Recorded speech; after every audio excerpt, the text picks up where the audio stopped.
Hi guys, and welcome to Cultnomics. My name is Paul Hanley, and today I'm going to be chatting to you about public goods. So guys, this video will explain what a public good is and why a public good can lead to market failures in the economy. So number one, we're going to look at a characteristic of a good being rival.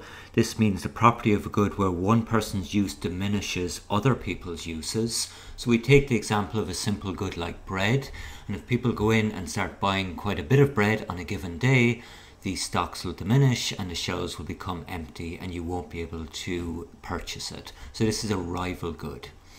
An excludable good is a property of a good whereby a person can be prevented from using it when they do not pay for it.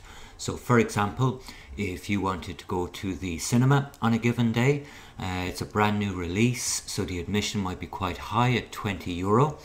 Well, if you can't afford the €20 in terms of your budget, you will not be able to enter that cinema and you will be excluded from it.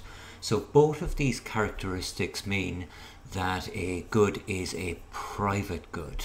So a private good is one that is both rival and excludable. And in this case here, what we're going to move on to see is what would a public good look like.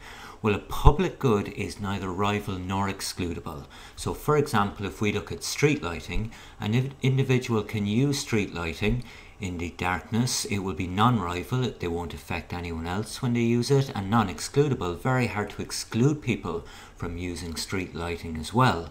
The second option would be national defence. Once national defence is paid for from general taxation, again, you being protected by national defence is non-rival and also very hard to be excluded from it. So once it's set up, you get the benefits that everyone else does. And the final example then would be in terms of a beach. And for a beach setting, if it's not congested, what would happen here, it's not rival, so you can sit on it, not affect anyone else's enjoyment, and not excludable. Very hard to exclude people from a beach like this. So what that means is we have a range of public goods like this. So we can look at public goods through the two characteristics. Number one is the characteristic of it being non-rival. So non-rival, one person's use of the good does not diminish other people's use of it. Also, we can look at it as being non-excludable. Non-excludable good is a person that cannot be prevented from using a good or service when they cannot afford to pay for it. So let's look at a couple of goods and see their characteristics. The first one up is the fire department, and in the case of the fire department, it is non-rival as long as there is not a range of fires going on in a town at one time, and is also non-excludable.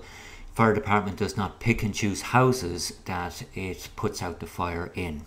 A second good we could look at is fish stocks, and in terms of fish stocks, if we look at the rivalness of them, if we have big trawlers out there who are catching fish, they are definitely rival in that catching fish excludes others from catching the same fish, but very hard to exclude people from that in terms of payment in a large ocean. So what we term these is common resources when it is non-excludable in this case. And finally, if we have a non-congested toll road, in this case, it is non-rival because it's not congested, so you driving on it doesn't impact on anyone else driving on it. But it is excludable because it is a toll road and you have to pay for it. So when a good has these characteristics, what we term it is a natural monopoly.